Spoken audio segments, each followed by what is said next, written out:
Assalamualaikum warahmatullahi wabarakatuh. Alhamdulillahi rabbil alamin. Wassalatu wassalamu ala rasulina wa habibina wa syafi'ina wa tabibi kulubina wa kudwatina wa zukhrina wa maulana Muhammad wa ala alihi wa sahbihi ajma'in wa man tabi'ahum bi ihsanin ila yaumiddin, amma ba'. Kak Leha makan lepat, makan bersama Pak Mahat. Apa khabar wahai sahabat? Salam penghulu hari Jumaat. Selamat datang ke Bual Bicara Terbaik pagi anda. Pastinya tanyalah Ustaz biar tahu jangan keliru. Bersama dengan saya Da'i Hakim, mohon izin untuk mengendalikan program Tanyalah Ustaz pada pagi ini. Sedang penonton yang dirahmati Allah sekalian, pada pagi ini kita nak bicarakan tentang satu topik yang sangat menarik, iaitu berkaitan keturunan kita. Persoalannya ialah bagaimana kita nak memelihara keturunan kita. Oleh itu pada pagi ini khas kami bawakan kepada anda bintang ilmuwan kita, tak lain tak bukan seperti yang telah diwawarkan, Al-Fadil Datuk Ustaz Muhammad Kazim Ilyas. Apa khabar Datuk? Alhamdulillah baik. Alhamdulillah. Terima kasih kepada Datuk yang sudi bersama dengan kita pada pagi ini, dan kepada anda sidang penonton yang dirahmati Allah sekalian yang ada sebarang persoalan, boleh sahaja buat panggilan ke 1800 881677 atau boleh juga ke Facebook kami Tanyalah Ustaz TV3. Baiklah, tanpa buang masa, jom kita dengarkan dahulu pendahuluan berkaitan topik kita pada pagi ini, iaitu pelihara keturunan. Silakan Datuk. Assalamualaikum warahmatullahi wabarakatuh. Bismillahirrahmanirrahim. Alhamdulillah wassalatu wassalamu ala Rasulillah wa ala alihi wa ashabihi ajma'in. Terima kasih Da'i Hakim. Sidang penonton mudah-mudahan dirahmati, diberkati oleh Allah Subhanahu wa taala. Amin. Jadi di antara maqasid syariah, maqasid syariah dalam kehidupan kita ini ialah salah satunya menjaga keturunan. Kepentingan hukum, kepentingan agama kita, salah satu yang kita nak jaga sangat ialah kepentingan menjaga keturunan, yang kita sebut sebagai hifzun nafs. Bila sebut tentang menjaga keturunan ini penting, sebab itu Islam menganjurkan kepada kita perkahwinan. Betul. Sebab setiap manusia ni, selagi manalah dia bergelar manusia, dia ada naluri, dia ada keinginan. Sebab itu zuyyina linnas hubbus syahawati minan nisa. Allah Ta'ala menggunakan perkataan zuyyina linnas, dihiaskan kepada manusia itu perasaan, keinginan, syahwat, selagi mana dia bernama manusia. Jadi kalau dia tak ada keinginan syahwat tu, rasa pelik jugalah. Maknanya dia mesti ada keinginan. Betul. Itu sikit ke banyak ke, muda ke tua, dia ada. Betul. Keinginan tu ada. Maka Islam menganjurkan jalan yang betul, saluran yang betul, supaya keturunan yang lahir daripada pertemuan dua jiwa, dua tubuh tadi ini adalah keturunan yang baik, keturunan yang dihormati, yang sah tarafnya, yang diiktiraf di dalam agama dia. Sebab kita berkahwin dan kita hidup dalam dunia ni bukan nak seronok-seronok aja. Betul. Kita ada matlamat kita. Macam yang kita selalu faham, saya nak datang ke TV3 ni pun kena tengok, kadang-kadang tengok Waze, kadang-kadang kena tulis juga mana nak pergi kan. Nak perginya TV3 contohnya. Jadi kita kena tulis, matlamatnya kena tulis. Bila kita tulis, insya-Allah dia bawa kita ke tempat yang sampai. Kalau kita tak tahu tujuan nak sampai ke mana, nak ke mana yuk, tak tahulah, Kuala Lumpur lah. Mana? Tak tahulah mananya. Tak tahulah pergi ke mananya. Jadi dalam agama kita pun ada tujuan, ada matlamat. Ke mana? Lillah, inna lillah wa inna ilaihi raji'un. Kita nak pergi kepada Allah. Maksudnya kita kena ikut jalan agama. Bila jalan agama yang kita buat akan sampailah pada jalan Allah. Maka jalan-jalan itulah yang telah ditunjukkan oleh Nabi SAW. Lengkapnya Islam ni, sampai nak pilih suami, nak pilih isteri pun diajar. Betul. Kemudian bila dah mengandung pun diajar apa yang nak dibuat. Sebelum berkahwin pun diajar. Selepas berkahwin pun diajar apa yang nak buat, supaya anak-anak zuriat yang lahir daripada pertemuan kasih sayang tadi adalah yang terbaik. Jadi dalam kehidupan kita tak bolehlah kita nak ikut suka saya lah. Ini diri saya, ini tubuh saya, ikut suka saya. Nak buat apa pun tak boleh. Mana ada tubuh kita, mana ada hak kita, tangan kita, muka kita ni hak Allah. Jadi daripada Allah kita datang, kepada Allah kita akan dikembalikan. Ikutlah jalan Allah. Mudah-mudahan keturunan kita adalah keturunan yang baik-baik, insya-Allah. Tiada yang kita punya, semuanya Allah punya. Macam lagu je dah Hakim. Baik, kita ada soalan yang pertama pagi ini dari sahabat kita Nur Dahlia Biru. Assalamualaikum Datuk Ustaz Kazim, Da'i Hakim dan semua kru Tanyalah Ustaz. Waalaikumsalam. Untuk menjaga keturunan yang baik, adakah bermula ketika mencari calon pasangan? Adakah perlu memilih calon yang baik supaya kelak tidak mempengaruhi zuriat keturunan? Mohon pencerahan Ustaz. Terima kasih. #biar tahu jangan keliru. Terima kasih kepada Nur Dahlia Biru atas soalan. Ya, Nur Dahlia Biru. Nama pun cantik kan? Betul, betul. Nur Dahlia Biru, Masya Allah. Baik, memanglah. Nabi dah sebut, fazfar bizati din, taribat yadak. Hendaklah kamu pilih yang mana, pilih perempuan yang beragama, taribat yadak. Kamu akan beroleh kebahagiaan. Ya. Nombor satu, si lelaki pilih orang yang beragama untuk mengandungkan anak-anak dia. Dan yang kedua, si perempuan itu pula menyiapkan diri dia, menyediakan diri dia menjadi perempuan yang solehah, perempuan yang baik. Lelaki mencari perempuan yang baik, perempuan pula mensiapkan diri dia menjadi perempuan yang baik. Jadi dua-dua kena main peranan. Jangan main kira gambang je Ustaz. Saya bila jumpa orang, bila rasa dak dikduk tu kira okey lah. Kalau saya tengok Da'i Hakim tu Ustaz, kalau akak rasa, bila akak tengok dia rasa dak dikduk, maknanya okey lah. Tapi kalau saya tengok macam ni je Ustaz, tak nak lah. Dia bukan macam itu. Dia lihat kepada baik tak baik. Pilih pasangan yang beragama. Yang beragama tu, adakah ustaz je?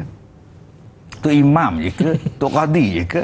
Yang beragama ialah orang yang ada ilmu agama dan mengamalkan agamanya. Bukan maknanya mesti ustaz. Letih lah ustaz tu.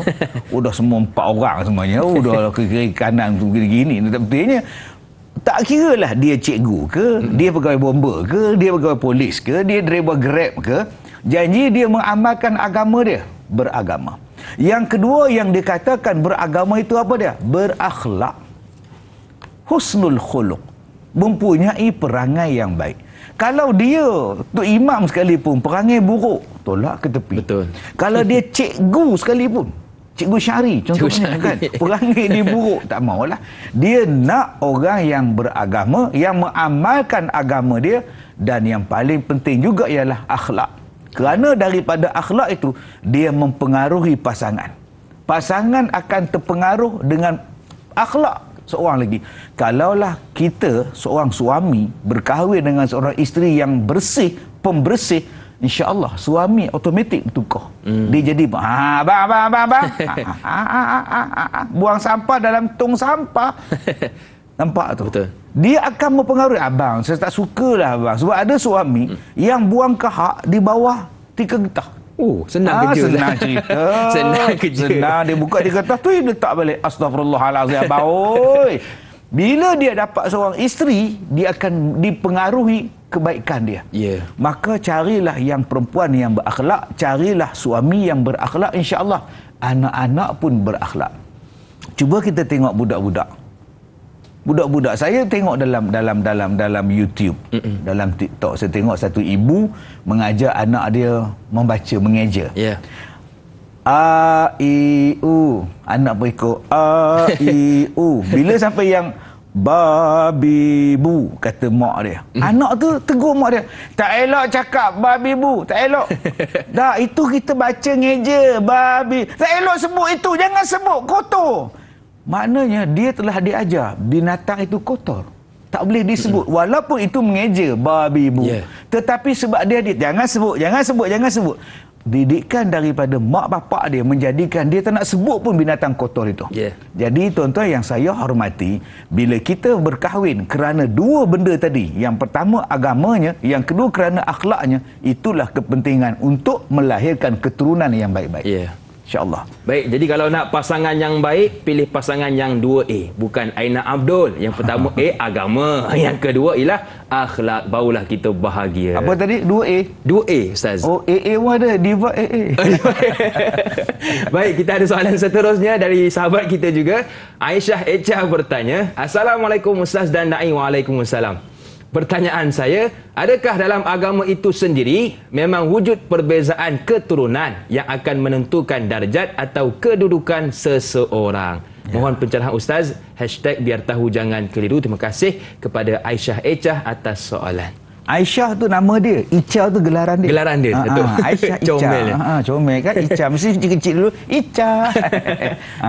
Tuan-tuan yang saya hormati. Bila sebut tentang darjat, ya, perbezaan bila kita sebut tentang kedudukan dan sebagainya, Islam ni sama je. Arab tak Arab ke, Melayu tak Melayu ke, gelap putih ke, sama saja. Yang membezakan kita ialah takwa. Inna akramakum indallah atqakum. Sesungguhnya yang paling mulia kamu di sisi Allah ialah takwa. Allah tak tengok Arab ke, Allah tak tengok Ajam ke, apa benda tak. Kita saja yang meletakkan, dia lain lah. Dia orang besar-besar. Dia lain lah, dia da'i hakim. Lain lah, saya siapa kan. Itu kita yang buat. Kita yang buat sebab kita ada 2 cincin berlian. Kamu tak tahu aku ada 1 cincin berlian tau. Ini cerita seni bujang lapuk. Jadi kita menganggap bahawa orang kaya itu status dia berbeza. Tapi di dalam agama sama. Sama saja, tidak ada apa beza pun. Pakaian kita tetap sama apabila dikebumikan, tetap putih. Tetap putih. Kain itulah, tak ada orang yang buat kain batik pula masuk dalam liang lahat ni, tuan-tuan. Jarang benar pakai kot masuk dalam liang lahat. Jadi tuan-tuan, cuma kita kena lihat di dalam pemilihan untuk nak menjadikan dia menantu kita. Betul. Dia suami kita, dia isteriku, dia menantuku. Yang ni Islam menyuruh kita. Sebab dalam masyarakat ni macam-macam PL. Macam-macam perangai. Ada yang orang kaya tapi kedekut. Betul. Ada orang miskin tapi yang sombong. Ada orang yang beragama tapi dia riak. Ada orang yang baik tapi dia low profile. Dia rendah, dia biasa je. Jadi Islam ni dia faham keadaan masyarakat begitu. Kemudian manusia pula menilai daripada pelbagai sudut. Ada menilai daripada sudut kesegakan, kecantikan. Ada yang menilai daripada sudut keturunan. Saya Said. Okay. Jadi saya perlukan isteri yang syarifah. Oh gitu pula. Saya keturunan Raja Bersiung. So saya kena cari keturunan raja juga. Kan? Contohnya ada orang yang macam tu. Salah ke? Tak salah. Tak salah langsung benda itu. Ada yang memilih kerana ilmunya. Ada yang memilih kerana hartanya. Saya berkahwin dengan abang saya, abang haji saya sebab cinta. Walaupun saya umur 21, dia 81, tapi usia tak mengenalkan, cinta dia tak menafsirkan. Tapi kalau orang tua tu kaya apa gedana, rasa berat juga dia. Tidaklah. Tidak kan. Tapi pasal dia tu, orang tua tu boleh tahan lah. Kan? Jadi kalau kita lihat begini, banyaknya faktor-faktor atas perkahwinan. Maka Islam mengatakan bahawa faktor yang terbaik sekali ialah kerana agamanya. Maka pilihlah kerana agama, itu yang terbaik yang disuruh dalam agama kita. Tapi kalau dia nak pilih kerana kaya dan sebagainya, itu pulanglah. Baik, jadi tiada beza antara kita, cuma yang membezakan ialah takwa di sisi Allah. Baiklah, kita nak berjeda seketika, kembali bergabung selepas ini pastinya dalam Tanyalah Ustaz, biar tahu jangan keliru.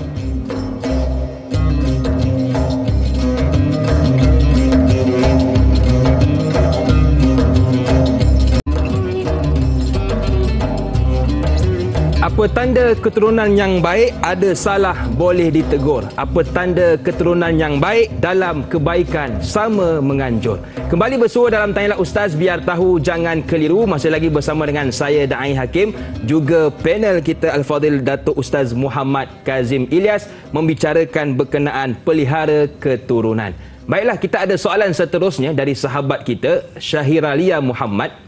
Assalamualaikum Ustaz, Da'i dan semua. Waalaikumsalam. Soalan saya, adakah pemeliharaan keturunan dengan melakukan ujian DNA jalan terbaik bila berlaku sesuatu dalam sesebuah keluarga?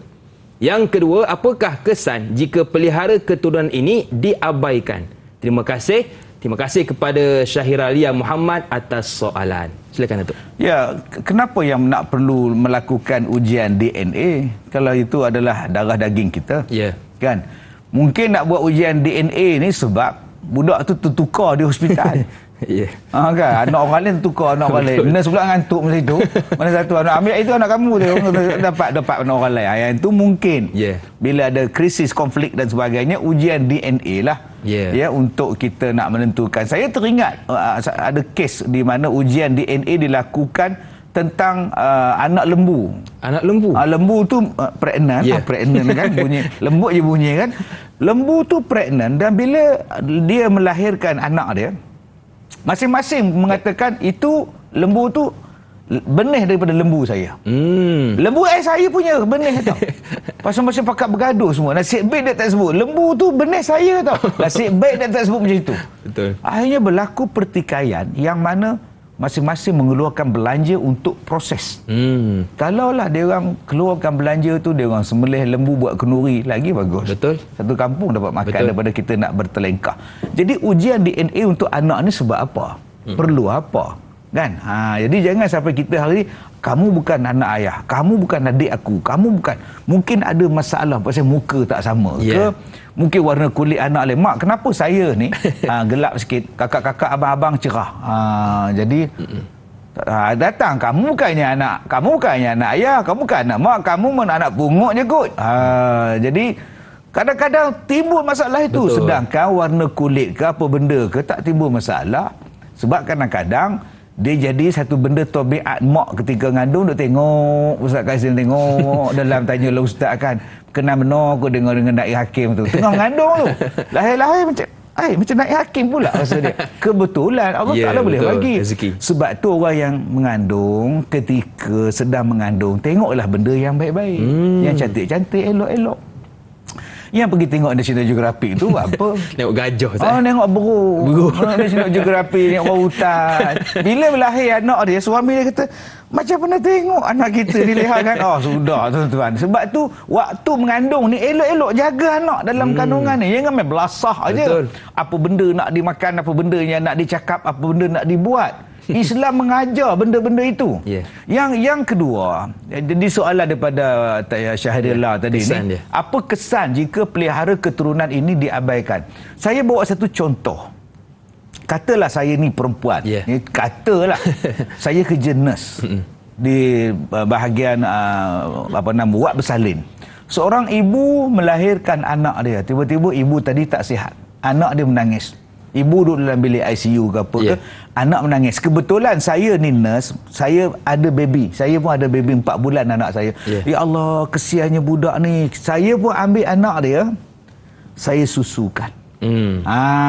Tanpa pengetahuan mak dia yang sedang ICU, tanpa pengetahuan suami saya yang di rumah. Asal saya menyusu diam, asal diam menyusu budak tu. 5-6 hari dia duduk di wad, sayalah yang nyusukan. Lebih daripada syarat-syarat penyusuan, anak tu dah jadi anak susuan saya. Anak tu dah jadi anak susuan suami saya. Tetapi kerana mengabaikan konsep susuan ini, silap-silap hari bulan, anak kita yang 4 bulan tadi berkahwin pula dengan anak ni bila dia orang besar. Sedangkan itu adalah saudara sesusu kepada anak kita. Betul. Sebab itu akak-akak yang saya hormati, bila nak menyusukan anak orang, yang pertama apa akak kena buat? Sila minta izin daripada suami dulu. Abang, ni anak pesakit ni menangis je. Baru 2 hari siang abang, saya minta izin abang Maka kena izin, minta izin. Janganlah nak kira orang tua tu, kira payah dia, baik saya mati budak ni macam mana. Kena minta izin. Supaya ada pengetahuan, bagi tahu pada mak dia, bagi tahu pada bapak dia, bapak budak tu. Yang kedua, kena rekod. Mak dia binti apa, bapak dia bin apa-apa semua ni, nama budak tu apa, supaya tak timbul. Betul. Ini yang kena jaga keturunan. Begitu juga ada kes yang berlaku berkahwin adik-beradik. Bapak dia ni pula driver lori. Pilot darat ni. Pergi ke Selangor ada isteri seorang, bekerja Johor ada isteri seorang, pergi ke Pahang ada isteri seorang, kahwin cerai. Dia tak rekod, dia tak bagi tahu itu adalah isteri dia, anak dia. Kadang-kadang dia sembunyikan pada isteri yang pertama. Bila kahwin dapat anak cerai, lalah dia mati. Kadang-kadang anak sama anak pergi Kuala Lumpur kena bercinta. Ini yang tak jaga keturunan. Betul. Ni. Sebab tu berhati-hati tuan-tuan. Kadang-kadang ada yang berkahwin adik-beradik sampai dapat 2-3 anak sampai dipisahkan, dia wajib dipisahkan oleh pihak mahkamah dan pihak berkuasa kerana tidak menjaga keturunan. Kerana itu dalam Islam, bila kita nak meminang seseorang, kita kena tanya bapaknya macam mana, maknya orang mana. Betul. Jangan main belasah aja. Jadi bila tak tahu keturunan ni, silap-silap kahwin satu bapa, mak lain-lain. Allah, teruknya kalau keadaan itu berlaku tuan-tuan. Na'udzubillah min zalik. Baik, jadi kita kena kenal dulu pasangan yang ingin kita nikahi. Bukan maka tak kenal, maka tak cerita. Bukan, kenal supaya tak sangsi pasangan kita. Baik, kita ada seorang pemanggil di talian. Assalamualaikum, siapa di sana? Waalaikumsalam warahmatullahi wabarakatuh. Saya sebenarnya Yusuf dari Tanjung Karang. Ada soalan dengan Ustaz ya? Ya, silakan puan. Assalamualaikum Ustaz. Waalaikumsalam. Semoga Ustaz sihat. Amin. Ya. Ustaz macam ni kan, kita ni sebagai seorang ibu dan ayah kan, kita nak menentukan jodoh anak-anak tu. Selain kalau kita memilih Ustaz, kadang-kadang kita pilih pun tak dapat pun kan. Tapi adakah dengan banyak berdoa supaya Allah ketemukan jodoh anak-anak ni dengan orang berilmu, beriman dan bertakwa Ustaz? Ya. Adakah doa ibu ayah tu makbul Ustaz? Baik. Ya Ustaz, terima kasih. Sama-sama, terima kasih juga kepada Puan Supinah Yusof atas soalan. Menarik soalan yang diajukan berkaitan adakah doa seorang ibu dan ayah ini makbul di sisi Allah. Allahu Akbar. Silakan Ustaz. Sebab tu diajar dalam Al-Quran kan, Rabbana hablana min azwajina wa zurriyyatina qurrata a'yun. Kita minta kepada Allah supaya dikurniakan pasangan hidup qurrata a'yun. Doa minta. Ya. Ya, setengah orang dia malas doa. Saya senang. Ada jodoh ada, tak ada. Doa supaya awak dapat jodoh yang baik. Doa supaya anak kita ni diberikan jodoh yang baik. Kita mengandungkan anak kita. Kita melahirkan anak kita. Kita jaga dia susah-susah sampailah dia besar panjang. Takkan kita nak serahkan dia untuk dijaga oleh orang yang tidak bertanggungjawab. Betul. Kita dah jaga anak kita sehabis-habis baik. Takkan kita nak serahkan kepada seorang lelaki yang akan mengabaikan dia. Maka dalam agama kita, kalau anak kita ni perempuan yang baik misalnya, carilah tanggungjawab mak bapak tu apa. Pertama, memberikan nama yang baik pada anak-anak dia. Itu tanggungjawab kita sebagai ibu bapa. Letak nama baik-baik, nama Abdul Hakim. Nampak tu bijaksana tu. Kan, nama Muhammad Kazim. Memang tak pernah marah pun. Nama itu membentuk peribadi. Betul. Kita bentuk dia. Kenapa memberi nama yang baik itu penting? Sebab kita namakan dia dan kalau boleh kita bentukkan mengikut nama yang kita beri pada anak kita. Yang keduanya, ajarkan Al-Quran kepada anak kita. Ini tanggungjawab kita mak bapak. Yang ketiganya ialah mengkahwinkan anak-anak kita. Maka bila kita faham tanggungjawab kita mengkahwinkan anak, termasuklah mencari jodoh yang baik untuk keturunan anak-anak cucu kita yang baik. Maka tidaklah salah bagi mak bapak perempuan meminang orang lelaki. Bukan maknanya meminang orang lelaki tu bawa tepak sirih. Assalamualaikum, kami datang nak minang kumbang di taman. Kumbang kata dia. Bukan macam itu Kak Leha. Oi. Maknanya menggunakan orang tengah. Contohnya Da'i Hakim ni bujang lagi lah. Contoh, saya ni tu imam masjid. Jadi Da'i Hakim selalu datang jemaah di masjid saya. Bapa si perempuan, anak gadis tu jumpa saya, Ustaz, cuba tanya Hakim tu dah ada kawan ke belum? Kalau dia nak beristeri, anak saya pun boleh. Itu cara dia. Kemudian saya akan jumpa dengan Hakim. Kamu ni tak nak kahwin ke Hakim? tak ada pasangan lagi yang sesuai lah Tok Imam. Kalau kamu nak, aku boleh recommend anak Haji Dollah. Itulah cara Minang dia. Bukan maknanya Kem, Haji Dollah ada jumpa aku semalam. Dia berkenan benar dengan kamu. Kalau kamu nak anak dia, dia boleh sangatlah. Kalau hakim tolak apa rasa? Cakap pada Haji Dollah tu, hidung tak mancung, pipi tu sorong-sorong. Kan malu anak gadis dia. Betul. Tok Imam tu kena cerdik. Sebab tu kena dengar, tanyalah ustaz. Biar tahu, jangan keliru. Kan? Cara tu. Tok Imam, tolonglah risik jap. Hakim tu dah ada tunang ke, dah ada kawan ke belum? Boleh, insya-Allah. InsyaAllah. Maka saya pun jumpa dengan Hakim. Hakim dah ada kawan belum? Belum. Kalau belum, cantik lah.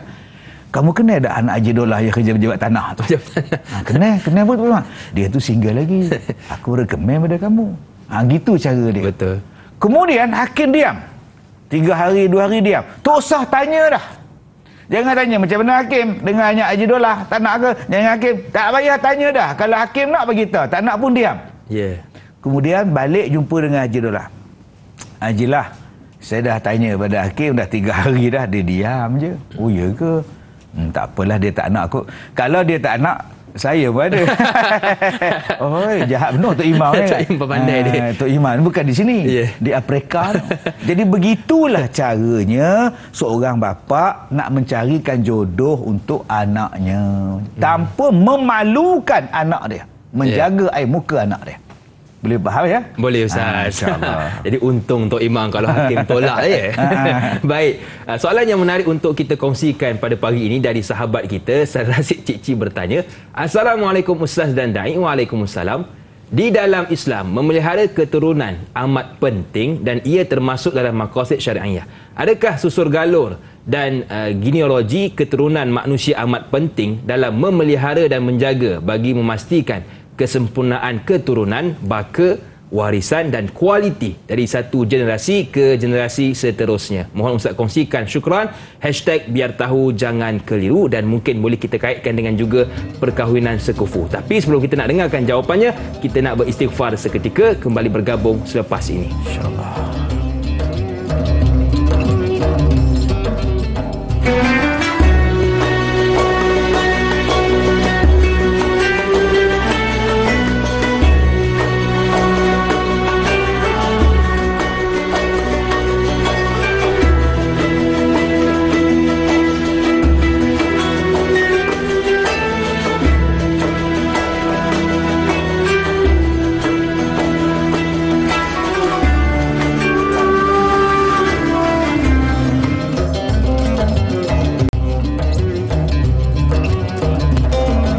Terima kasih kepada anda yang masih lagi sudi bersama dengan kami dalam Tanyalah Ustaz Biar Tahu Jangan Keliru. Masih lagi bersama dengan saya, Da'i Hakim, dan juga panel kita Ustaz Datuk Muhammad Kazim Ilyas, membicarakan berkaitan pelihara keturunan. Dan tadi sebelum kita berhenti berehat, ada satu soalan yang diajukan oleh sahabat kita berkaitan apakah pentingnya menjaga susur galur, dan juga kalau boleh kita kaitkan dengan perkahwinan yang sekufu. Silakan Datuk.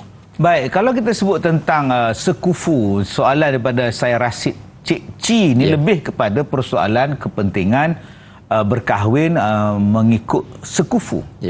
Sekufu bukan suatu kewajipan di dalam sesuatu perkahwinan, tetapi suatu kepentingan untuk menjamin kebahagiaan selepas perkahwinan. Maka apabila seseorang nak berkahwin, antara benda perkara yang perlu dia perhatikan juga ialah sekufu. Dan sekufu itu juga lihat kepada keturunan dia, bangsa dia dan sebagainya. Sebab banyak kes-kes yang berlaku bila kahwin, dia tak lihat kepada tahap sekufunya itu, tak lama perkahwinan itu. Banyak orang yang berkahwin kerana berbeza budaya, berbeza cara hidup, berbeza dengan budaya-budaya kehidupan dia, dia tak boleh nak dia nak menyesuaikan diri dia, akhirnya bercerai. Ada anak 2-3 orang bercerai, tak ada anak pun bercerai. Berbeza dengan orang yang sekufu. Bukan maknanya sekufu ni wajib, tak, tapi nak menjamin kebahagiaan. Antaranya ialah faktor keuangan. Betul. Kalau yang si isteri gaji pula 600,000 sebulan, dia pula 600,000 rupiah sebulan.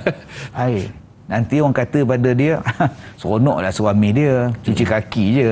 Itu tanggung duit bini lah tu. Tiap-tiap hari dia dengar benda tu, dia jadi stres. Betul. Masuk hospital dia. Begitu juga daripada rupa. Ya. Pilih rupa. Begitu juga dengan keadaan umur. Umur dia, kalau pasangan tu daripada sudut umur tak sekufu, pun tak kena juga. Dan termasuklah tadi yang saya katakan tadi ialah daripada sudut kecantikan. Ya. Supaya seronok. Apa makna cantik? Cantik abstrak. Abstrak pula dah. Cantik ialah subjektif. Mungkin pada mata Da'i Hakim tak cantik, tapi pada mata saya ialah cantik. Betul. Mengikut mata masing-masing. Maka okey, awak tengok bakal isteri awak, awak tengok bakal suami awak tu menyejukkan mata ataupun tidak. Bukan mata saya, mata awak.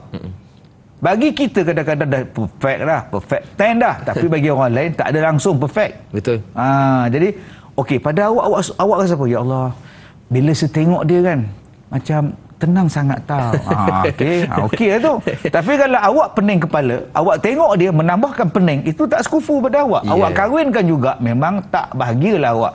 Termasuklah tadi daripada warna kulit, daripada bangsa dan sebagainya. Kadang-kadang tak boleh nak hidup, Ustaz. Saya tak boleh hidup, Ustaz. Bila saya kahwin dengan dia orang, saya kena pindah ke rumah suami saya kena jaga mak dia, saya kena jaga bapak dia, kena jaga adik dia, kena jaga anak-anak dia, apa semua. Saya pening, Ustaz.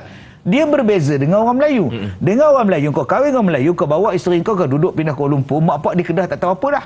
Tapi setengah orang bila kahwin dengan dia, kau kena tinggal dengan dia, kau kena jaga mak bapak dia, kau kena masak basuh kain pada dia. Setengah orang dia tak boleh terima benda itu. Sebab itu kena kaji, adakah awak boleh terima.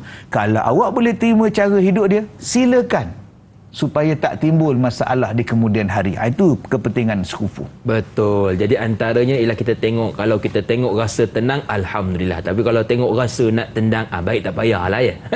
Baik, kita ada seorang lagi pemanggil. Assalamualaikum. Siapa di sana? Waalaikumsalam warahmatullahi wabarakatuh. Da'i Hakim dan Datuk Muhammad Kazim Ilyas. Saya Omar bin Abdul Majid dari Felda Cini Timur 3. Faham. Assalamualaikum Datuk dan Da'i. Waalaikumsalam warahmatullahi wabarakatuh. Ya, soalan saya begini Datuk. Nasab ataupun keturunan ini kita perlu jaga, dan ini dikira sebagai apa yang dikatakan sebagai cukup penting untuk dijaga. Soalan saya Datuk, kadang-kadang ada segelintir setengah pendapat yang mengatakan anak yang tak sah taraf ini, ada yang kata anak haram, anak luar nikah, macam-macam Datuk. Jadi saya mengatakan ini anak tidak sah taraf. Dia walaupun dia seorang yang bagus dalam bacaan ketika solat, tapi ada yang mengatakan, setengah pendapat mengatakan dia tidak layak dilantik sebagai seorang imam kerana nasab beliau, nasab atau keturunan beliau ialah dari anak yang tidak sah taraf ini. Soalan saya Datuk, apakah benar pendapat ini? Adakah atau dalil yang mengatakan bahawa anak yang tak sah taraf tidak boleh dilantik sebagai seorang imam? Itu soalan saya Datuk dan Da'i. Terima kasih banyak Datuk dan Da'i. Assalamualaikum. Waalaikumsalam warahmatullahi wabarakatuh. Terima kasih kepada Tuan Omar dari Pekan Pahang sudi bertanyakan soalan berkaitan tentang adakah anak yang tak sah taraf ni Datuk boleh mengimamkan kita. Silakan Datuk. Iyalah, selalulah kita dengar benda ni kan. Dia tu anak tak sah taraf, tak boleh jadi imam tu. Apa pula tak boleh jadi imam pula? Syarat nak jadi imam tu Islam.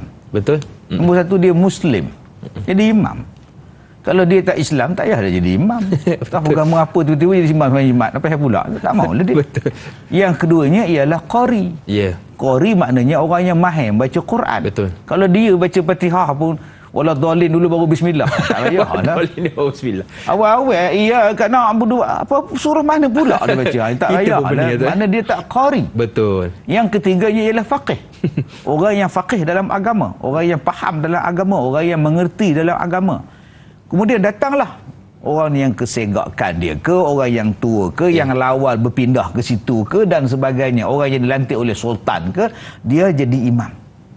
Maka tak payahlah kita nilai dia, awak nak jadi imam, awak anak sah taraf ke tak sah? Kerana dia terajang penuh menduga tu kan. Betul. Jadi kenapa kita nak letakkan macam itu? Yang salahnya yang mengandungkan dia. Dan kita pun tak tahu anak sah taraf ni sebab apa. Ya. Kadang-kadang perempuan tu tak bersalah. Bukan dia nak berzina, bukan dia terlanjur pun, dia dirogol. Dia dirogol dan dia mengandung. Takkan kita nak salahkan budak tu juga. Betul.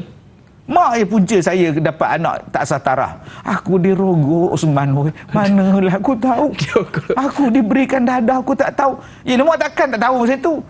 Kesian pula dekat mak dia. Mak dia salah. Betul. Pula. Jadi janganlah kita hari ni bila nak tengok benda tu. Yang dah lepas tu lepas. Sekarang budak tu baik, orang yang baik. Jangan kata setakat dia tu nak jadi imam, nak jadi suami kita pun boleh. Kalau dia orang yang baik, orang yang bertakwa, silakan syarat-syarat dia sila. Janganlah kita letakkan dia. Awak anak tak sah taraf, kami tak boleh kahwin dengan anak awak. Awak anak tak sah taraf, awak tak boleh jadi imam tempat kami. Anak tak sah taraf ini mungkin hanya dia tu tak dapat pusaka daripada bapa dia. Dia tak dapat harta pusaka, itu saja. Yang lain-lain macam biasa juga. Kan, itu sahaja. Baik, jadi kita tengok adakah ada Islam dan bacaannya elok. Itu cara kita nak memilih imam kita. Baik, tadi kita ada bicarakan tentang perkahwinan sekufu. Ini perkahwinan sepupu pula, Datuk. Yang diajukan soalan oleh Pak Suli Romli. Assalamualaikum Ustaz dan Da'i yang dihormati. Waalaikumsalam. Soalan saya, demi menjaga keturunan masyarakat dulu-dulu, di kampung ramai yang mengambil sikap berkahwin sesama sepupu atau dua pupu. Apa pandangan Islam dalam soal ini, kerana bukan saja keturunan terjaga, malah harta juga tidak terlepas ke tangan orang luar. Mohon pencerahan. Terima kasih. Biar tahu jangan keliru. Terima kasih juga kepada Pak Su atas soalan. Silakan. Ya, yalah dulu-dulu kan dia kadang-kadang ialah faktor cinta satu. Ya, sambil-sambil buat benda kan, sepupu-sepupu buat benda opah kan. Bagilah dia orang menikah. Bendang kita pun tak ada pisah pada orang lain. Betul. Dulu-dulu. Kemudian timbul pula perkataan, tak elok kahwin sepupu ni. Kenapa pula? Nanti dapat anak-anak yang dhaif, dapat anak-anak yang lemah. Ada juga yang cakap macam itu. Sekarang macam inilah. Boleh ke kahwin sepupu ni? Hukum dia harus. Bila harus, bolehlah. Ustaz, tak takut ke nanti dapat anak yang dhaif? Berapa ramai orang yang tak menikah sepupu pun anak dhaif semua. Betul. Kan? Tak ada masalah pun. Kita tengok Nabi Muhammad dengan Saidina Ali sepupu. Anak Nabi Muhammad kahwin dengan Saidina Ali. Dapat anak elok pun. Betul. Tak ada siapa pula Hasan, Husin tu dhaif semuanya kuat belaka. Begitu juga Rasulullah, isteri Rasulullah pun ada sepupu dengan Rasulullah. Elok je Nabi kahwin. Jadi kita ikut perbuatan Nabi, kita tengok contoh daripada Nabi. Kalau Nabi pun tak kisah dengan perkahwinan sepupu, maka hukumnya kita pun harus sahajalah. Cuma kita lebih suka kalaulah perkahwinan itu diluaskan adik-beradik kita. Betul. Kita ni orang Kedah misalnya, pergi menikah dengan orang Selangor, maknanya kita ada saudara baru belah Selangor. Betul. Kita orang Perak kahwin orang Pahang misalnya, pergi kawan belah Hamba sana tu. Ada hamba kisah kahwin orang Pahang pula kan. Misalnya kita orang Selangor menikah pula orang Cameroon, dekat Afrika. Adik-beradik kita dekat Afrika. Kan luas makin. Gitulah dia. Tapi taklah salah kahwin dengan sepupu. Kita lihat pada sejarah Nabi SAW dan anak Nabi Muhammad SAW. Betul. Jadi kalau nak makan tom yam hari-hari, kahwin dengan orang Thailand, Ustaz. Dapat makan tom yam hari-hari. Baik, saya suka dengan soalan dari Mak Etun. Assalamualaikum Ustaz dan Da'i. Waalaikumsalam. Jika seseorang yang sukakan kanak-kanak dan suka keluarga besar, lalu cari pasangan yang mempunyai adik-beradik ramai dengan harapan mahukan anak ramai, takdir Allah dia tidak dikurniakan anak walaupun seorang. Bagaimana jika terjadi begini? Mohon pandangan Ustaz. Terima kasih. Pokok Mangga. Terima kasih kepada Mak Etun atas soalan. Apa maksud pokok mangga tu Mungkin pokok mangga Ustaz. Terima kasih Ustaz. Pokok mangga. Terima kasih pokok mangga. Sama-sama mempelam Baik, jadi tuan-tuan yang saya hormati, itulah dia kebesaran Tuhan. Wa min ayatihi an khalaqalakum min anfusikum azwaja. Itulah di antara tanda-tanda kekuasaan Allah. Menjadikan kita ini pasangan hidup. Daripada pasangan hidup tu dalam ayat-ayat lain pula Allah Ta'ala sebut kepada wa qabaila li ta'arafu dan sebagainya. Kamu akan beranak pinak berkabilah, berkenal-kenalan di antara satu sama lain. Ada orang suka berkahwin sebab anak tunggal. Oh, ada datang jumpa saya, Kim. Dia kata, Ustaz, tolong carikan isteri untuk saya. InsyaAllah, insyaAllah. Macam mana yang abang nak? Ciri macam mana? Saya tak kisah, Ustaz. Janji okey lah. Janji okey, baik semua kan. Semayang, boleh jaga saya semayang, okey lah. Tapi kalau boleh saya nak dia macam dia kerja tetap lah kan. Kalau boleh dia macam anak tunggal lah. Oh, ngada-ngada pula dia ni. Tadi je kata tak ada kisah. Dia nak anak tunggal lah apa. Ada orang yang nak kahwin kalau boleh dengan anak tunggal. Dia kata senang. Ada orang yang nak kahwin, dia cari isteri dia anak yatim. Bila tanya kenapa? Senang, tak berebut raya, Ustaz. Tiap-tiap tahun dia beraya rumah saya je. Ada orang yang berkahwin sebab dia nak dapat anak ramai, dia pilih keturunan yang ramai-ramai anak, 15, 11. Wah. Ada yang kata pula jangan pilih ramai-ramai, nanti kau tanggung adik-adik dia, teruk engkau. Tiba-tiba bila dia kahwin, Allah tak bagi seorang pun anak pada dia. Ini tanda-tanda kekuasaan Allah. Apa yang Allah bagi pada kita, apa yang Allah tak bagi pada kita, itu terbaik untuk kita. Kalau Allah bagi pada kita anak yang ramai, terbaik untuk kita. Betul. Kalau Allah tak bagi kita anak, itu pun terbaik untuk kita. Redalah dan pandanglah baik kepada Allah Subhanahu Wa Taala. Sebab Nabi ada sebut dalam hadis yang 3 hari sebelum Nabi wafat. Nabi kata, janganlah kamu mati, la yamutanna ahadukum. Janganlah kamu mati seseorang kamu, melainkan mati illa bihusnillahi zan, melainkan mati dalam keadaan sangkaan baik dengan Allah. Betul. Jadi jangan kita kata, kenapa aku ni tak dapat? Kamu mandul. Saya tak mandul lah bang. Anak mak saya 18 anak tau. Awak kok yang mandul. Jangan cakap macam itu. Dah Allah tak bagi. Itu ketentuan Tuhan. Wallahu a'lam. Baik. Jadi kita nak bertahmid seketika, kita nak berehat seketika, kembali bergabung selepas ini. Pastinya dalam Tanyalah Ustaz, biar tahu, jangan keliru.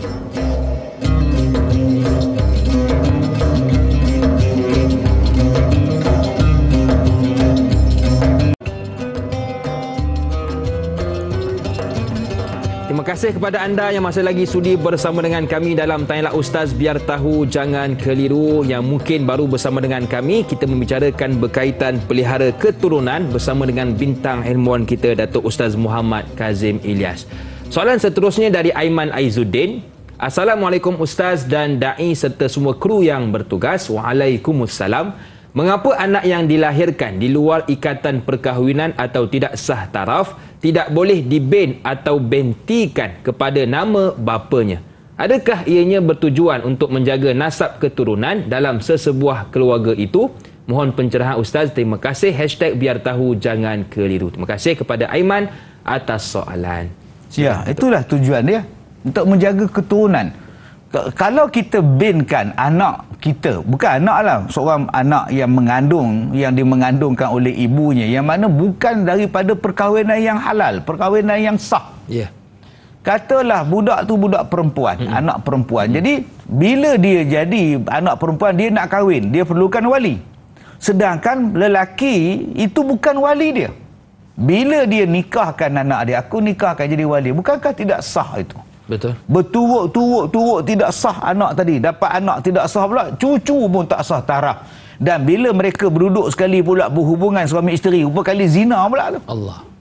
Itu pentingnya dia. Ada setengah orang cakap tak boleh macam tu Ustaz. Kita kenalah binkan bapak dia. Kenapa? Ya, dia takut malu budak tu Ustaz. Ni bukan masalah malu kak, ni masalah hukum. Betul. Masalah hukum. Habis tu kalau dia nak kahwin nanti macam mana? Tahu pada orang macam mana? Apa masalahnya? Pergilah kahwin je buat agama. Tak ada masalah apa. Tak ada masalah langsung. Kahwin-kahwin lah. Tak ada masalah. Cakap dekatlah suami dia, bakal suami dia, saya ni anak tidak sah taraf. Anak makcik ni ialah anak tak sah taraf. Jadi kena faham lah. Jadi kalau dah cinta, dah suka baik pula si perempuan tadi, apa masalah? Tak ada masalah. Yang kedua, bila dibentikan nanti dia boleh tuntut hak pusaka. Dia kata saya benti, nampak. Saya pun anak juga. Padahal dia anak yang tidak layak mendapat pusaka. Betul. Baik, tengok Ustaz. Ustaz kata Islam tu adil. Iyalah Islam tu adil. Tapi kenapa dia tak dapat pusaka? Bukankah dia juga benih pada bapak dia? Memang benih, tapi benih tu tak diiktiraf. Iyalah kesian dekat dia tak dapat pusaka bapak dia. Kak, kalau dia tak dapat pusaka bapak dia disebabkan bapak tu waktu mengandungkan dia dulu tak sah taraf, si bapa tadi waktu hidup boleh memberikan harta kepada perempuan tadi atau anak laki-laki dia hibah. Ya. Disebabkan dia tak dapat pusaka. Dia kata, lihau kalau abang meninggal, kesian pula si Leman tu, dia tak dapat pusaka. Kita bagilah siap-siap dekat dia. Nama dia hibah. Boleh. Sebab tu dalam Islam ada pula perkataan hibah. Ada pula perkataan hukum yang dipanggil wasiat. Jadi janganlah kita kata, kesian kamu, dah lah anak tak sah taraf, tak dapat pula harta. Kita pula duk ejek-ejek dia pula. Dah, Islam dia ni Allah Ta'ala ni maha mengetahui. Islam ni agama yang lurus. Betul. Agama yang betul. Dia tak adanya kona-kona zalim, tak ada. Cuma dia tetap berpegang kepada hukum. Bila dah tak dapat dengan jalan yang sah, maka dia bukan anak yang sah taraf. Nak menyelamatkan keturunan yang akan lain, ada hukum-hukum yang lain menggantikan hukum yang tak boleh kepada dia tadi. Maka jangan kita pandang buruk kepada agama kita. Agama itu baik untuk membawa kebaikan kepada kita. Baik, jadi setiap perkara yang berlaku dalam kehidupan kita ada hikmahnya. Kalau benda itu tidak dibenarkan dalam Islam, adalah hikmahnya. Baik, saya suka dengan soalan yang diajukan oleh Rosden Samah. Assalamualaikum Ustaz dan Da'i serta kru-kru yang dirahmati Allah. Waalaikumsalam. Soalan saya, bagaimana dengan ibu bapa yang enggan menggunakan gelaran keturunan seperti Said Sharifah kepada anaknya? Adakah ianya dianggap telah memutuskan silaturahim dalam nasab keturunannya? Mohon pencerahan Ustaz. Wallahu a'lam. Terima kasih kepada Rosden atas soalan.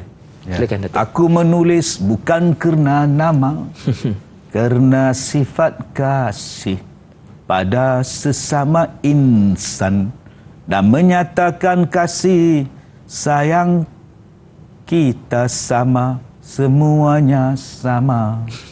Apa yang ada hanyalah kehidupan. Itulah jawapan dia. Itu jawapan dia. Nama je, ya Allah. Nama saja. Yang disuruh bubuh nama yang baik. Sebab ada orang kata, Ustaz, alah nama Ustaz bubuh lah apa-apa, tak ada penting. Nama tu penting. Dia merupakan doa. Dia merupakan mempengaruhi akhlak. Di hari kiamat pun dipanggil dengan nama itu. Tetapi gelaran sebelum nama itu, yang ni yang orang letakkan penting. Kadang dia letakkan Said. Said kena menikah dengan Sharifah supaya kekal nama anak dia Said atau Sharifah. Ada orang yang Said, bila kahwin dengan bukan Said, maka tak boleh. Sharifah, dia kahwin dengan yang bukan Said, misalnya, contohnya, dia tak bolehlah bubuhkan nama anak dia Sharifah, contohnya. Dia bubuhkan, kena bubuh Mio. Dia bubuh Mio. Ataupun dia bubuhkan nama Putri. Maknanya Putri ni, ataupun Megat. Megat. Maknanya orang yang dapat anak daripada perkahwinan mak bapak dia yang bukan sama-sama Said dan Sharifah tadi. Dia turun jadi Megat, dia turun jadi Mio, ataupun dia turun jadi Putri. Ada orang yang tak letakkan nama Sharifah, Said.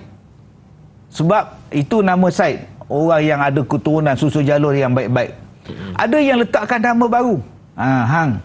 Hang tua, hang lekis. Jadi semua hang Melaka. Kalau di Kedah lagi banyak. Hang nak pergi mana, hang buat apa, hang kerja apa. Lagi banyak hang. Di Melaka 5 je. Hang tua, hang jebat. Ada yang meletakkan nama Don. Hari ni Ustaz Don. Keluarga dia semua Don Melaka. Tujuan dia apa? Tujuan dia orang tahu ini adalah keluarga Don. Kalau dulu di Perak ada nama Tak, Haji Tak. Semuanya Tak. Bin Haji Tak, keluarga Tak saja. Jadi nama yang mereka letakkan itu sinonim dengan keluarga mereka. Supaya orang tahu ini adalah keluarga sipulan-sipulan. Datang orang keturunan yang baru pula, saya tak nak gunakan nama ini. Saya tak nak guna nama Said. Saya tak nak guna nama ini. Saya tak nak guna nama Sharifah. Adakah itu memutuskan silaturahim? Tidak. Tak ada kaitan pun di antara silaturahim dengan yang kata silaturahim, walaupun dia Said, dia sama Said bertumbuk bergaduh dan 6 tahun tak bercakap. Itu nama dia putus silaturahim. Tapi Ustaz, dia orang masih mengekalkan gelaran Said. Memanglah gelaran Said, tapi dia orang dah tak bercakap 6 tahun. Maknanya putus silaturahim. Ustaz, nama dia Said, mak dia pun Sharifah, tiba-tiba anak dia nama Justin Bieber, Ustaz. Astaghfirullahalazim. Adakah itu putus silaturahim? Tak ada kena-mengena. Ya, betul. Langsung tak ada kena-mengena. Terpulanglah nak gunakan. Ada pula yang nama bukan Said. Dia bubuh said kat depan. Ada. Dia pergi mahkamah, dia pergi Pesuruhjaya sumpah, dia angkat sumpah baru. Nama apa? Muhammad Kazim bin Ilyas. Apa tujuan? Saya nak letak nama Said. Said Muhammad Kazim. Menong Pesuruhjaya sumpah tu. Ada orang yang macam itu. Dan ada mak bapak, dia datang jumpa saya, pasangan lelaki, pasangan perempuan nak kahwin. Okey, datang jumpa saya, dia kata, Ustaz, ayah saya tak kasih kahwin. Kenapa? Sebab kawan saya ni, laki-laki ni tak ada said. Tak ada said. Jadi bapak saya tak kasih. Saya kata, apa susah kau pergi Pesuruhjaya sumpah, tambah je said depan tu. Said dolar, selesai masalah. Betul. Ada mak bapak yang tak bagi kahwin sebab nama boyfriend dia ada huruf Z. Dia kata kalau ada huruf Z daripada laki tu jahat. Saya jawab dekat adik akak, nama saya pun Kazim, ada Z tengah lagi. Baik je saya, mana ada buruk baik pada nama Z. Betul kau oi. Janganlah kita faham-faham macam itu, akhirnya kita menyusahkan anak kita nak berkahwin. Ya, betul. Senangkan mereka untuk berkahwin, kerana hari ini zina pun senang. Betul. Zina sangat senang, tak ada tanya pun, kamu nak zina dengan aku, kamu nama apa? Said. Kalau Said tak nak mana ada macam itu. Belasah aja. Jadi permudahkanlah untuk orang nak berkahwin, tetapi jangan ambil mudah. Betul. Mahkamah syariah, mahkamah dah letakkan peraturan-peraturan nak nikah ini supaya senang urusan di kemudian hari. Perbicaraan akan jadi senang, keturunan akan jadi senang. Jadi itu yang disusun oleh Jabatan Agama, oleh Mahkamah Syariah dan sebagainya untuk maslahah kita juga. Wallahu a'lam. Baik, jadi jangan hanya kerana nama kita terputus silaturrahim. Saya suka dengan soalan seterusnya dari Al-Syal. Assalam Ustaz dan Da'i. Waalaikumsalam. Bagaimana dengan konsep ibu tumpang yang dipraktikkan sebagai rawatan ketidaksuburan dalam konteks perubatan moden, di mana proses benih diambil dari wanita lain dan disenyawakan dengan benih suami sendiri lalu ditumpangkan di dalam rahimnya? Mohon penjelasan Duke. Terima kasih. #biar tahu jangan keliru. Baik. Silakan Datuk. Terima kasih pada Al-Syal. Rupanya pokok mangga tadi ada satu tempat di Melaka. Betul, Datuk. Nama dia pokok mangga. Saya lupa. Saya ingat apa benda pokok mangga kan. Baik, Al-Syal, tentang ibu tumpang ini dah jadi popular dah sekarang. Betul. Apabila ada golongan-golongan artis misalnya yang dah mempopularkan konsep ibu tumpang di Hollywood, di Bollywood, mereka tak nak mengandung sebab nanti bila mengandung menjejaskan struktur tubuh mereka, maka mereka menumpangkan. Ada yang saya baca, dia tumpangkan pada mak dia. Mak sendiri? Mak sendiri. Mak pula umur 40-an, 50-an, mak yang mengandung mak dia ambil benih suami dia, dicampurkan dengan benih mak dia. Allah. Mak dia pula dengan sakit lutut, gaut dia mengandung boleh jalan. Wah, apa je macam mana anak suruh mengandung untuk dia, numpangkan. Hukumnya adalah haram mutlak. Haram sebenar-benar haram, kategori zina lah tu. Allah. Itu kategori dah rosak keturunan dah tu. Ambil benih suami campur dengan benih perempuan lain. Allah. Biar perempuan tadi mengandung, kemudian bayar pula anak tu bila dah beranak, serah balik pada mak bapak. Ini anak kita orang. Biar betul. Ini bukan ajaran kita dan sepatutnya kita tak boleh, sewajibnya kita tolak benda ni kalau ada dalam masyarakat kita yang cuba nak mempopularkan benda ni, nak naikkan benda ni. Melainkan kalau benih tu daripada suami dan benih tu daripada isteri. Ya, teknik penyuburan yang dibenarkan oleh syarak, yang menggunakan benih daripada suami dia yang sah, isterinya yang sah, maka ada yang macam itu. Kita gunakan IVF dan sebagainya sekarang, teknologi dah ada dah. Sebab nak melalui proses biasa ni Ustaz, kita orang dah 5 tahun kahwin tak ada jalan Ustaz. 10 tahun kahwin pun tak ada jalan. Jadi kita dah ada teknologi yang baru Ustaz. Dia ambil benih suami masuk ini dalam rahim saya sendiri sebagai isteri dia. Yang tu lain cerita. Itu bukan ibu tumpang, itu ibu kandung. Ibu tumpang adalah orang lain. Walaupun ibu tumpang itu ialah opahnya, kakaknya, adiknya, maka tak dibenarkan di dalam agama kita. Baik. Banyak lagi yang ingin kita bicarakan dalam Tanyalah Ustaz pada pagi ini, tetapi Tanyalah Ustaz di TV3 akan tamat di sini. Teruskan bersama dengan kami untuk siaran tambahan 30 minit di TV9 selepas ini. Jumpa selepas ini pastinya dalam Tanyalah Ustaz, biar tahu jangan keliru.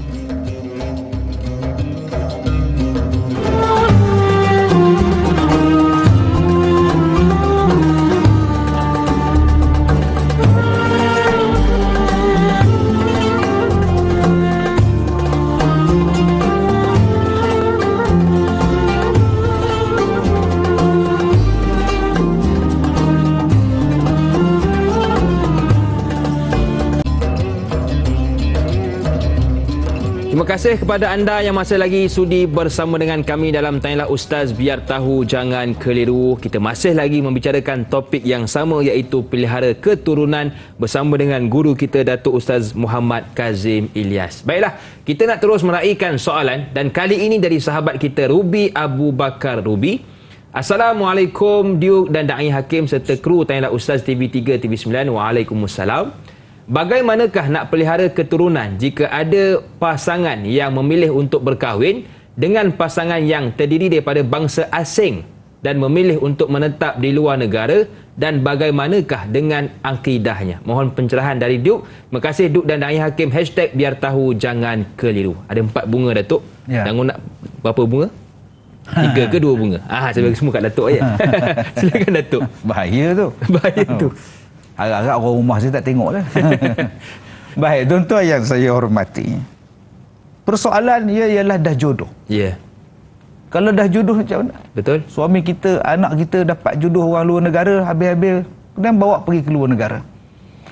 Tetapi tanggungjawab kita sebagai mak bapak tak selesai di situ. Sebelum kita nak serahkan anak kita pada laki-laki lain untuk mengambil alih tanggungjawab kita menjaga dia. Ya. Bukan kita bagi anak kita terus. Engkau nak buat apa pun, engkau punya pasal lah, dah tukar geran dah. Tak, dia tetap anak kita. Dalilnya kalau dia bercerai, dia cari siapa? Bila dia ada masalah, dia cari siapa? Sampai hari kiamat tak selesai. Jadi jangan kita bila nak kahwinkan anak kita, sebab ada orang dia kata, Ustaz, anak saya nak kahwin, saya pun kahwin orang foreigner, so anak saya pun cari orang foreigner. Bangga pula cerita dia. Bukan saya anti foreigner, bukan. Kalau foreigner itu baik, silakan. Kalau foreigner itu beriman, bertakwa, silakan. Sebab selepas kebahagiaan bertakwa, selepas keseronokan menjadi orang bertakwa, keseronokan nombor 2 ialah al-mar'atus salihah. Apabila dikurniakan isteri, dikurniakan pasangan hidup yang soleh. Baik. Ini keistimewaan, kebahagiaan kedua selepas menjadi orang bertakwa. Maka nombor 1, kena cari yang bertakwa. Saya takut banyak kes yang berlaku. Sebab saya dah dalam dakwah ni, Da'i Hakim dah berpuluh-puluh tahun. Lebih tua daripada usia Da'i Hakim lagi. Saya jumpa banyak kes. Bila kahwin, dia masuk Islam baru sehari. Hari ni masuk Islam, besok kahwin. Dan habis kahwin 2 hari, dia bawa anak dia balik. Sampai sekarang tak balik-balik anak dia. Mak bapak pergi cari. Rupa-rupanya telah dimurtadkan anak dia. Allah. Maka ibu-ibu, bapak-bapak, janganlah hanya tengok pada kereta yang cantik, segak yang handsome, kemudian lain daripada orang lain. Bangga benar aku dapat orang luar. Tapi kita tak tengok pada agama dia. Jadi akak-akak yang nak kahwin, abang-abang yang nak kahwin, tolonglah sayang anak-anak kita. Saya tak halang nak kahwin dengan orang luar ke, makhluk asing sekalipun, kahwinlah, warga asing ke apa ke. Tapi kesian dekat anak kita. Anak yang kita kandung 9 bulan ni, kalau tak reti agama, mendapat orang yang tak reti agama, bagaimana dia nak didik anak kita? Jadi elok-eloklah berbincang di antara anak dan bapa dan mak. Bincang sekali, mak, saya nak kahwin orang ni. Dia ni orang luar, mak. Dia khoja di sini. Bagaimana dengan agama dia? Tanya yang tu dulu. Oh, bangga benar lah dalam kampung kita lihat. Mana ada orang kahwin dengan orang Kanada lagi? Anak kita ni. Hai, bangga benar. Jangan duk kira bangga, Amadin. Fikirkan agama dulu. Panggil dia. Kau nak kahwin dengan anakku? Boleh? Kau pergi belajar dulu. Kau pergi sekolah pondok Ustaz Kazim. 6 bulan aku bagi tempoh kau belajar tentang Islam. Kemudian baru kahwin dengan anak. Buat syarat. Jangan kira, tak apalah, saya tak kisahlah kan anak saya. Pilihan dia kan. Betul. Tapi hamba Allah ni, Fatihah pun tak erti, mengucap pun tak erti lagi. Macam mana dia nak jaga anak kita? Bukan saya larang. Sah kahwin pun. Tapi pentingkan agama untuk mendapatkan zuriat yang baik, keturunan yang baik. Bukan keturunan mata biru saja. Ya, betul. Jangan lihat pada mata yang biru, lihat pada agama yang dituju. Soalan seterusnya dari Siti Nurbaya. Assalamualaikum dan selamat pagi kepada Ustaz, Da'i dan kru Tanyalah Ustaz. Waalaikumsalam. Jika seseorang itu dilahirkan di dalam satu golongan yang tinggi dan baik, contoh seperti keturunan ulama, diraja atau pahlawan, adakah ia salah satu ujian yang Allah beri di dalam salah silah keluarga itu dan ia perlu dijaga dengan baik nama keturunan itu kerana ia satu kelebihan di dalam keluarga itu di dunia ini? Mohon pencerahan Ustaz. Terima kasih. Terima kasih kepada Siti Nurbayah atas soalan. Iman tak dapat diwarisi dari seorang ayah yang bertakwa. Ia tak dapat dijual beli. Ia tiada di tepian pantai. Tak ada maknanya. Tak ada maknanya, tuan-tuan. Saya pernah berjumpa dengan keturunan raja sekalipun, cucu sultan sekali, hidup biasa je. Ada naik motor dekat pergi masjid. Relax je, Ustaz. Tak ada apa pun. Relax je. Saya pernah jumpa dengan anak Tok Guru. Rockers pula tu. Bapaknya Tok Guru, anak lain macam kau ni, lain benda bapak kau lain. Itulah dia, iman ke keturunan ke, dia tidak dapat diwarisi. Dia tak dapat. Sebab tu saya takut, Da'i Hakim, kita ni sibuk mengajar orang. Siapa mengajar anak kita? Betul. Keturunan kita siapa mengajar? Sedangkan Allah dah pesan kepada kita, qu anfusakum wa ahlikum nara. Jaga diri awak, jaga anak-anak awak, keturunan awak, zuriat awak, ahli awak daripada api neraka. Tetapi apabila kita berkahwin, tak kiralah keturunan kita ulama ke, keturunan diraja ke, keturunan kerabat ke, orang ada-ada ke, ataupun kahwin dengan orang biasa sekalipun, tanggungjawab kita ialah menjaga nama baik keturunan. Cuma bila ada keturunan itu, kena jagalah nama tu. Betul. Kesian ayah awak, dia tutup guru. Kenapa awak jadi macam ni?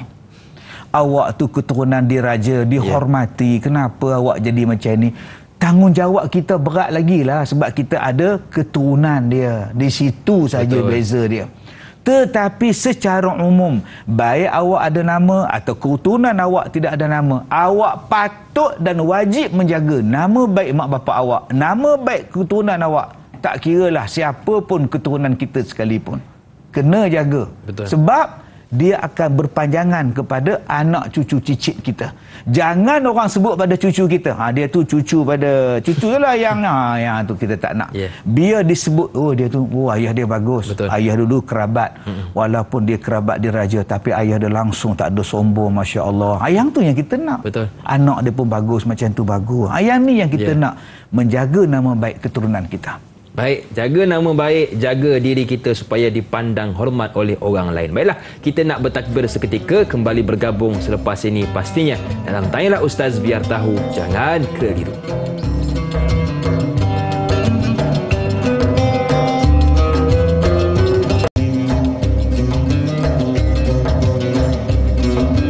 Saya sebenarnya cukup kagum dengan tuan-tuan dan puan-puan yang dirahmati Allah sekalian. Walaupun nak dekat 2 jam kita bersiaran langsung, masih lagi boleh meminjamkan mata untuk menonton, meminjamkan telinga untuk mendengar. Jadi terima kasih kepada anda yang sudi menonton Tanyalah Ustaz pada pagi ini. Baiklah, saya ada satu soalan yang ingin diajukan kepada Datuk Ustaz Kazim Ilyas berkaitan apakah amalan-amalan yang boleh dilakukan oleh suami dan juga isteri yang sedang mengandung supaya dapat keturunan yang baik, Datuk. Silakan. Ya, Alhamdulillah, menjadi keinginan kepada semua yang berkahwin ialah untuk mendapat anak. Betul.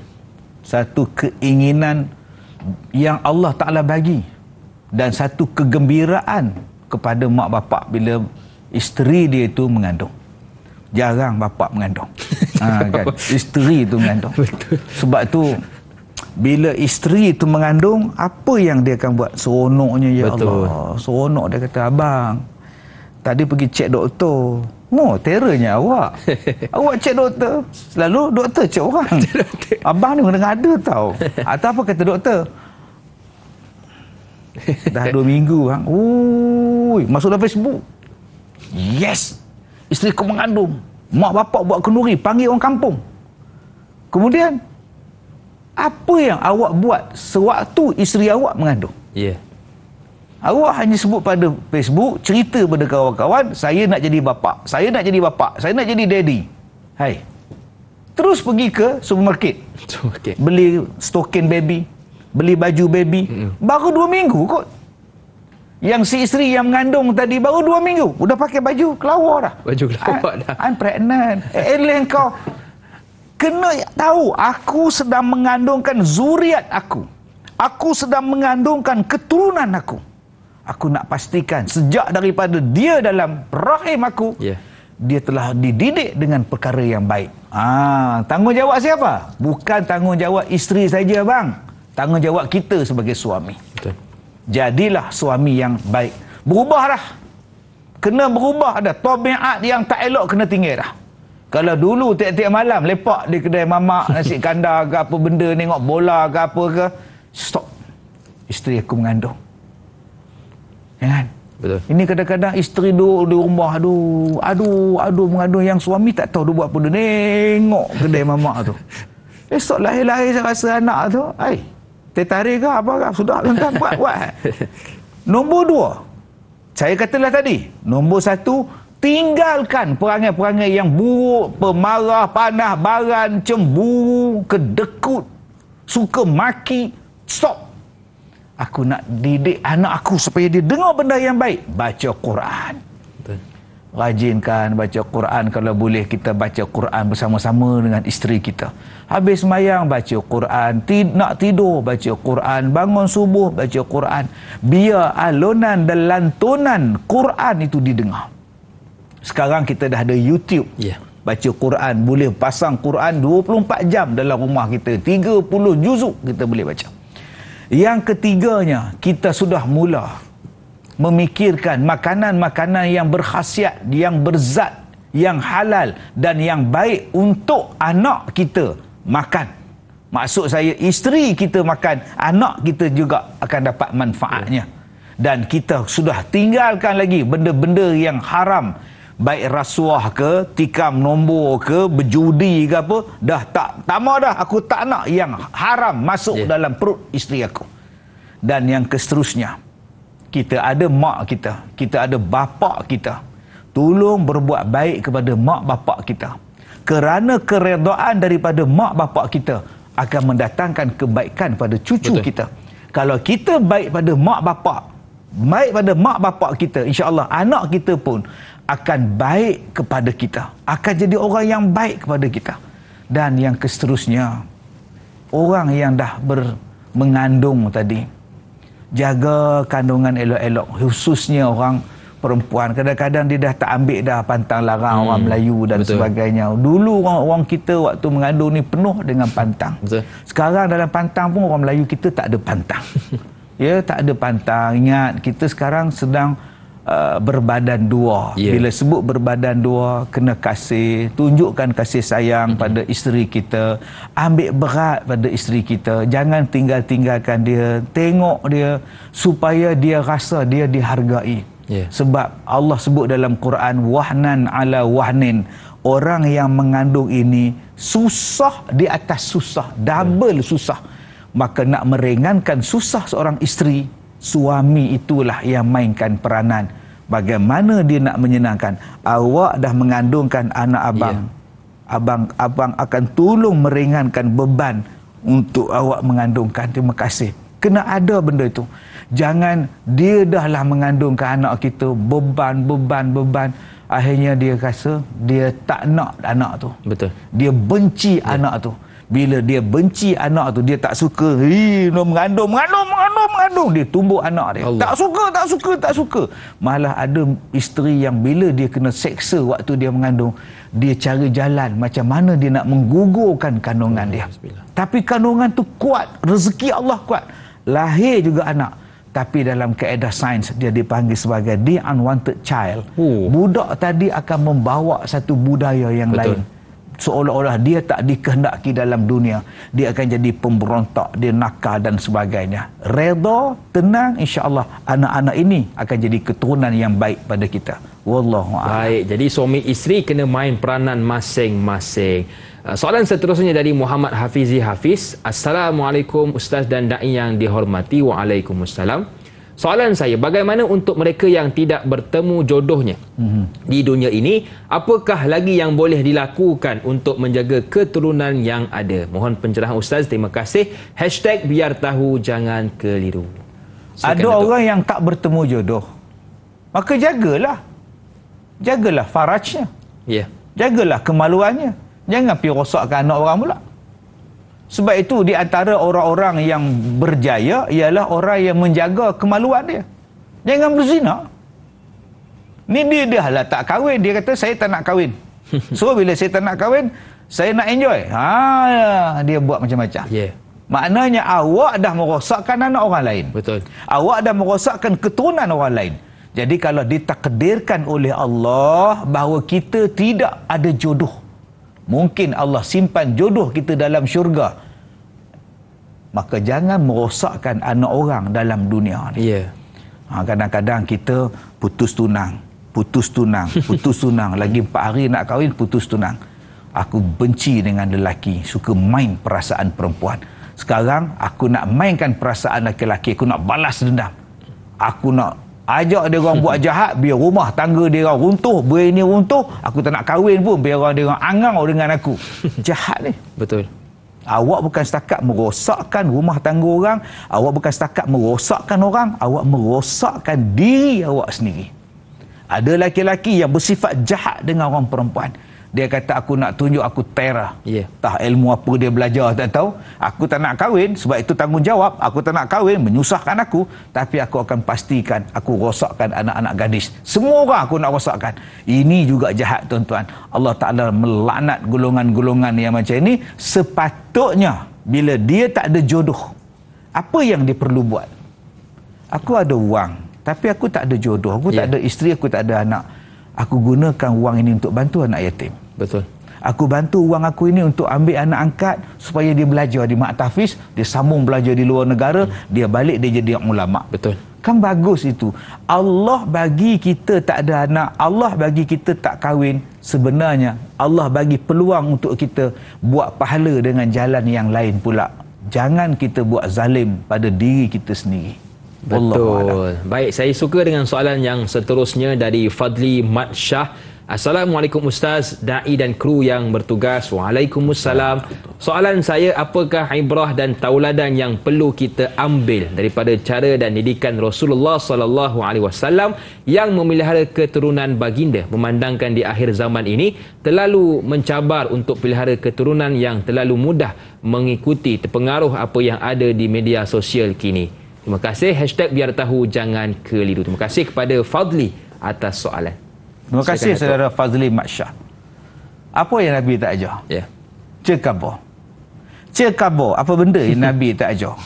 Semua Nabi ajar. Betul. Cara pakai baju, cara makan, cara berjalan, cara duduk, cara kahwin, cara memerintah, cara bersahabat, cara bawa kenderaan. Allah ajar, Nabi ajar. Termasuklah cara memilih pasangan. Betul. Sebab itu, bila kita berkahwin dan berlaku kerosakan dalam rumah tangga, soalan yang pertama, jangan salahkan dulu orang lain. Jangan salahkan dulu orang lain. Kadang-kadang kita ada konflik dalam rumah tangga, kita salah orang sana, salah orang sini. Cuba tengok, masa awak kahwin dengan dia dulu, awak dapat tak redha mak bapak? Awak tak dapat kan? Mak setuju ke, bapak setuju ke, tak setuju, itu mak bapak punya urusan. Saya tetap nak kahwin dengan dia, Pak. Sekarang 5 tahun kau balik pada mak kau kena pukul. Kau nak salahkan mak, nak salahkan jodoh kau, atau nak salahkan diri kau? Ya. Yeah. Awak yang pilih, maka awak yang dapat benda itu. Jadi kadang-kadang ada orang yang dalam rumah tangga ni, dia tak ambil kisah benda-benda ni. Dia tak ambil peduli benda-benda ni. Salah satunya ialah Nabi mengajar bagaimana nak mencarikan jodoh untuk anak kita. Sampai Nabi pesan, jika seseorang laki-laki yang mempunyai agama, yang mempunyai akhlak yang baik, meminang anak kamu, terima pinangan dia. Nabi sebut tu. Kalau kamu tak terima pinangan dia, binasa anak kamu, binasa anak kamu, binasa anak kamu. Berapa banyak orang hari ni dia tak nampak lagi konsep ini. Dia nampak tak payah. Sedangkan Nabi dah pesan. Kalau kamu datang orang Minang anak kamu dan orang tu ialah orang yang baik agamanya, terima dia. Betul. Nabi pesan pada kita. Tapi hari ni kita tak tengok benda itu. Kita tengok menantu kita tu K-pop. K-pop. Dan kebetulan kita pula minat K-pop. Buatlah menantu kita tu jenis ni, kita esok apa akan jadi? Kita mati, menantu pun tak reti. Kita mati, cucu pun tak reti, sebab kita serahkan anak kita pada orang yang tak reti. Nabi dah ajar. Sampaikan anak Nabi Muhammad sallallahu alaihi wasallam meninggal anak Rasulullah. Ada lagi anak bujang Rasulullah. Rasulullah kahwinkan pula dengan menantunya Uthman ibnu Affan. Uthman kahwin seorang, meninggal anak Rasulullah. Nabi kahwinkan lagi dengan Uthman. Mati juga yang nombor 2. Kata Rasulullah, kalaulah aku ada anak lagi, aku kahwinkan dengan kau. Sebab apa? Sebab baiknya Sayyidina Uthman ibnu Affan, waraknya Sayyidina Uthman ibnu Affan. Kalau Nabi SAW memilih yang warak, yang baik, kenapa kita hari ini pilih yang bukan warak, yang baik? Hanya pilih nak glamour, nak seronok dan sebagainya. Tapi kesan dia cukup panjang untuk kita tanggung. Betul. Jadi pilih yang baik, pilih yang boleh memenuhi kehidupan kita pada hari ini. Baiklah Datuk, kita pun sudah berada di penghujung rancangan Tanyalah Ustaz Biar Tahu Jangan Keliru. Apakah kesimpulan ringkas untuk kita punya topik pada pagi ini, Datuk? Silakan. Ya, topik ni sangat panjang. Ya. Ada orang kata pada saya lah, Ustaz Kazim tu kalau cerita bab kahwin, okeylah. Asal ceramah je kahwin. Asal jemput je cerita bab nikah. Habis tu dah tajuknya bab nikah. Jemputan ceramah Ustaz Kazim ialah memilih pasangan. Takkan bila dijemput Ustaz Kazim menyampaikan ceramah yang bertajuk memilih pasangan yang betul, takkan saya nak cerita bab haji tamattu'. Tak kena-mengena langsung.